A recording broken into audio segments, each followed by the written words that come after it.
Well, we had an interesting weekend. Where do I start? Do I start with Cassandra's run, or do I start with my run? You know what? We're going to start with Cassandra. So Cassandra brought this Camry to Dundalk. Now, this Camry has been around the block, and she is definitely unique. The front end is just will not give out. It has been trying to give out. She's crimpled on herself. She's folded over. The tab's ripping off. The frame is really, really weird in this, but it's still holding together. We did put a very crappy bumper on the front of this thing for there, and turns out it's a very crappy bumper. This is my 1988 Sundance bumper, and I cut off my loaded bumper and put this thing on there just to go to this show. I had a $100 bet that Cassandra could not wreck this car. She tried her best, and she may have succeeded. I'm going to put a little bit of work into it today. She broke the fitting off the front of the transmission. So I'm going to take an easy out, try to get the rest of the fitting out of the transmission. She ripped the line. So what I'm going to do is I'm going to try to get the rest of the fitting out, and then I'm going to put some transmission fluid into it and see if she drives off the trailer, this piece of crap. What happened was someone's bumper ended up coming right underneath here and smacking the fitting off. So it kind of seems like a crappy spot. So she might be done, she might be okay, I'm not sure. We tried putting water into it, and it came all out the back of the block. One of the frost plugs actually popped out of the back of this block. And it's at a certain spot where the only way that I can realistically change the frost plug is by pulling the motor and getting a good clear shot at the back of it. It's not an easy thing to do, especially with how far this motor is back into this car. But she did good. Sounded like it was running on 3 cylinders, but I think it's just because it's a piece of junk. This motor and this car have been basically around almost 2.5, 3 years now. And honestly, I just want to scrap it. She wants to run this thing again, though, so kudos.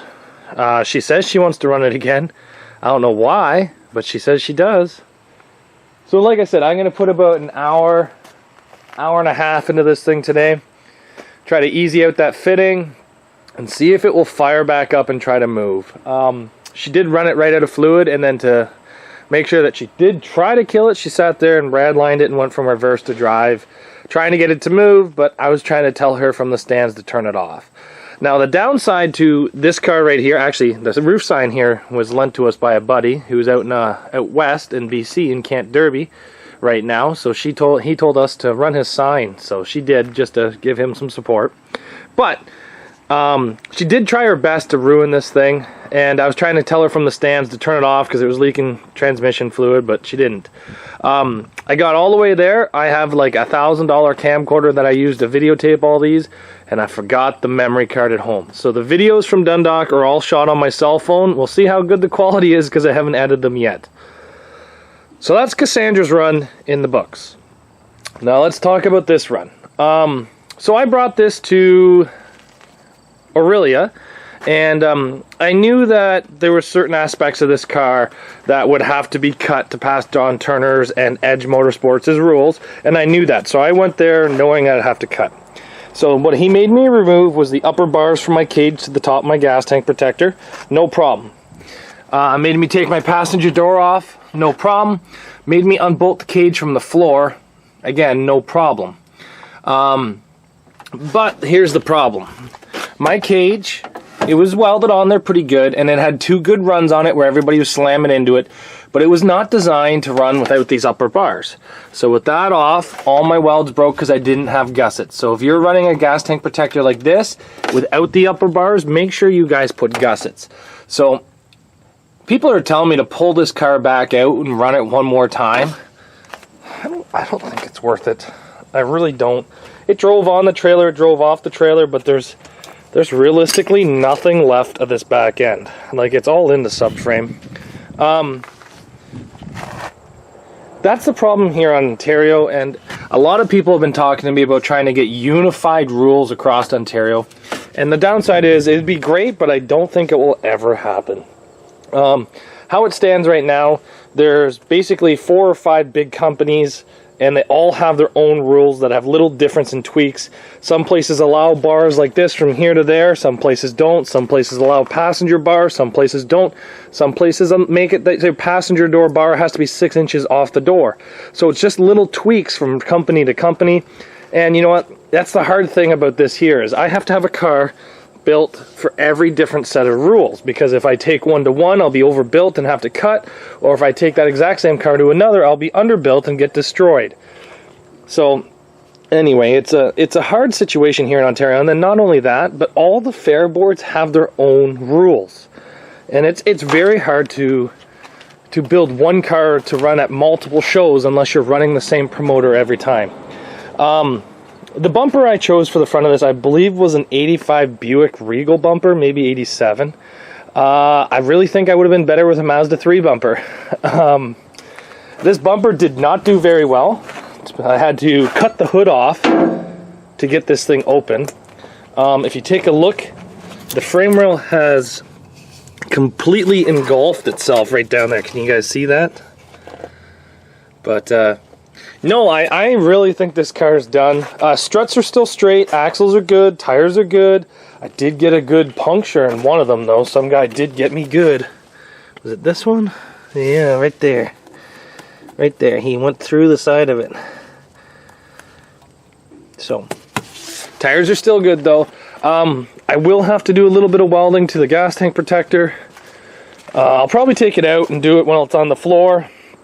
Just reassemble it, or maybe the next car I put it in, just do some fresh cuts, get rid of all the old slag, clean up those, re-weld it in.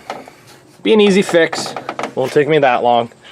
But I really think this car is done. The problem is I drove backwards too much with this, but you know what? This car did do me really good. I ended up pulling out a first place in Aurelia, so that brings the record for this car for Barry. I should write it down. But Barry is first, Sauble Beach is second, and first place in Aurelia. So this car is actually going to finish itself on a winning note, and I'm pretty happy about that. But this motor and this transmission here, when you shift from drive to reverse, it's like a 2-second delay. And the one thing it's teaching me is that to take my time inside the ring, pick my shots, drive smart, and if you rev it, it'll just rev right out, and then it'll slowly go into gear. So if you just take your time and let it clunk into gear, then it doesn't rev out, you don't feel like you're burning up the transmission, and it gives you time to think. It makes you a sitting target for a couple seconds, but you know what? I like this transmission. I have 2 of them now that are giving me a massive delay between gears, and I actually think it's making me think a lot more inside the ring. This motor has now got 3 runs. Well, I'm going to say 4 because there's a heat and feature. But it's got 3 runs on this car. It's got 8 on the other car. And then the car it was in before that, it had 3 because Adam Halbert ran it. And then actually he's the gentleman with the sign.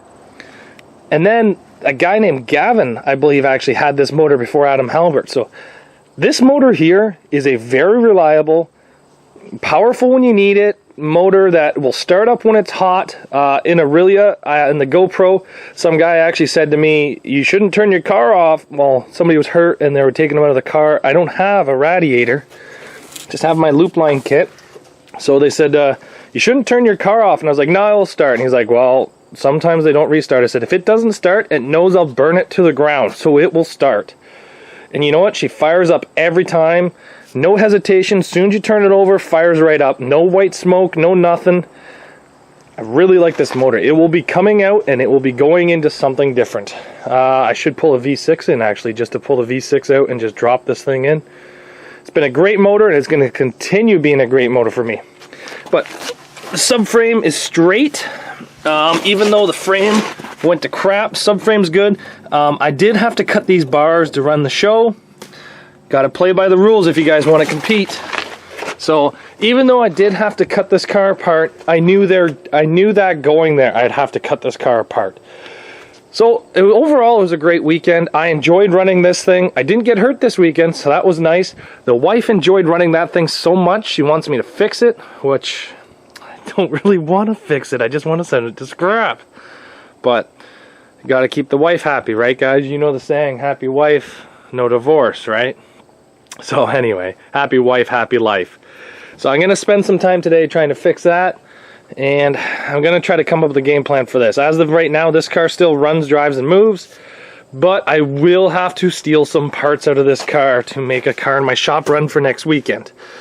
So I got a couple questions on what shifter this car is running. This one here is running a R&R shifter. Now, I did have my R&R shifter break, so now it's kind of loose, but I had to re-drill all these holes out down here and put a different bolt in it because the factory bolt did snap. Other than that, not any huge complaints from R&R, but it was hard, and then that bolt snapped. And inside this car, I'm running my gray area shifter. Now, I haven't really had any problems with the gray area shifter. The only thing that I don't like about the gray area is the play. I've tried tightening this up down here, but when I tighten it up, it actually gets really stiff to switch through the gears. So, those are the two shifters I'm running, and I'm getting a phone call. So yeah, those are the two shifters I have inside these cars, and I'll show you the other ones I have, so just hold on a second. Inside this car is my Josh Archambault shifter, and if you take a look, he doesn't really have any play side to side. I think it's because he's got an extra support piece down here. This is his first generation shifter. He's making a different style generation where it is shaped a little bit different, and I don't think it's as tall. So I've actually ordered the second gen of these. I really like it because it's even personalized with your numbers. But I also have a Jeffy's Fab Farm shifter, and I'll show you that one next. This is the last shifter I have. This is actually a Jeffy's Fab Farm shifter, and I have the nut there because this is low in a Toyota Camry, and I find that I don't want to stress out the cable or stress out the selector on the front, so it hits that nut and makes it so I don't go back all the way. I actually just did take the Jeffy's shifter apart and rebuild it because the bolt did seize on the same design as the R&R. So I re-drilled it out to a 1/2-inch bolt. This is just a bolt from a Camry rear suspension trailing arm kit. Filled her full of grease so that way she's movable. I tightened it up, but the Jeffy's was actually the first aftermarket shifter I bought, and it's still working today. This thing here is 4 years old, but obviously they need some maintenance every now and then, especially when you leave them outside in the winter, because I lent this to a buddy. But most of mine sit outside in the winter anyways. But, yeah, still going strong, just a little bit of maintenance. So those are the shifters I run. So I got a couple questions on YouTube about that. So thanks for watching, guys, and we'll see you back here tomorrow.